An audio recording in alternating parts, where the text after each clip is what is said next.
প্রিয় বন্ধুরা, আসসালামু আলাইকুম। সবাইকে জিনিয়াস টিমের পক্ষ থেকে স্বাগতম। আশা করি সবাই ভালো আছেন, আমরাও ভালো আছি ইনশাল্লাহ।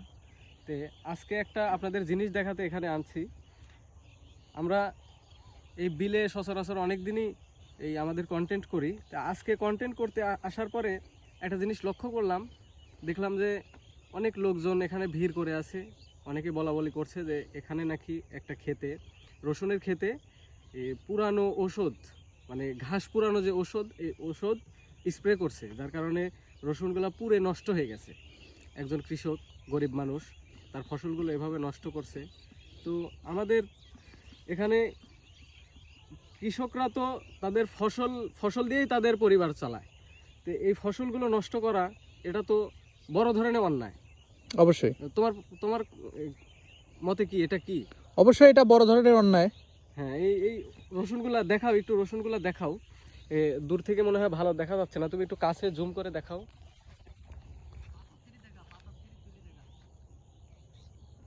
এখানে জমি কতখান দিয়ে?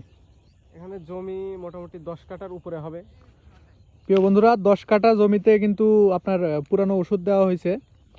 আমরা আসলে জিনিয়াস টিম বিকেলের দিকে বিলের মধ্যে আসলে চারিদিকেই সবুজের সমারোহ, ঠিক আছে। অনেক মাঠকে মাঠ জমি, হাজার হাজার বিঘা জমি, এখানে রসুনের আবাদ হয় আমাদের এদিক দিয়ে। বিকেলের দিকে শত ব্যস্ততার মধ্যেও যখন আমরা আসলে এই জায়গায় আমরা শুটিং বা কোনো ভিডিও করার উদ্দেশ্যে আসি, তখন আসলে সবুজের সমারোহে আমাদের চোখ জুড়িয়ে যায়, তাই না? কিন্তু আজকে একটি বিরল ইতিহাসের সাক্ষী হইলাম যে একটি জমিতে আসলে শত্রুতা করে না হলে যে কোনোভাবে আসলে একজনের সাথে একজনের পারিবারিক শত্রুতা থাকতেই পারে, এর জন্য যে তার ফসল নষ্ট করতে হবে এটা তো কোনো কথা নাই।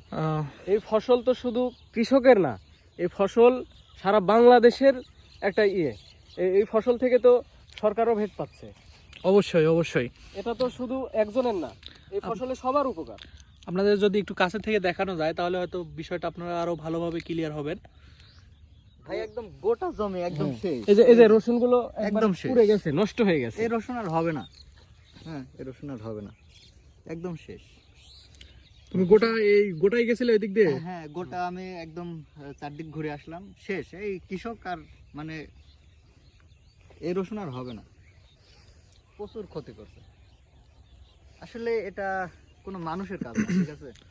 তো প্রিয় বন্ধুরা, আপনার সাথে হয়তো আরেকজনের মতো পার্থক্য থাকতে পারে, তবে আজকে যে জমিটাতে রসুন হয়েছে, আজ থেকে 10-20 বছর পরে কিন্তু আমরা আসলে কেউই কারো জায়গায় থাকবো না, তাই না? হয়তো 50 বছর 100 বছর পরে আমাদের কিন্তু নির্দিষ্ট একটা জায়গায় যাইতে হবে এবং আমাদের কিন্তু সেই জায়গায় গিয়ে জবাবদিহিতা করতে হবে। তো আসলে 2 দিনের দুনিয়ার মোহে পড়ে আসলে কারো ক্ষতি করাটা আসলে এটা ঠিক না। আশা করি আল্লাহ সবাইকে আমাদের বড় ধরনের অন্যায়। একটা মানুষের সাথে একটা মানুষের শত্রুতা থাকতেই পারে, তাই বলে এভাবে মাঠে এসে জমির আবাদের উপরে যে প্রতিশোধ নেবে, এটা আসলে ঠিক না, গ্রহণযোগ্য না একদমই। যে এই ক্ষতিটা করছে তার দৃষ্টান্তমূলক ভাই আমার শাস্তি হওয়া দরকার। পুরা জমিটা আমি দেখে কে করছে আসলাম, এটারও কোনো এটা হদিশ দেখে পাওয়া যায় না এখনো। আমার চোখে পানি আসছে ভাই। কিভাবে সম্ভব, মানুষ কিভাবে করছে এটা? আসলে অনেক কষ্টদায়ক একটা পরিস্থিতি। তো বন্ধুরা, ভালো থাকবেন। আর কাজটা কেমন হয়েছে অবশ্যই কমেন্ট বক্সে আপনাদের মতবাদ জানাবেন। মহান আল্লাহ তাআলা আমাদের সবাইকেই সঠিক বুঝদান করুক।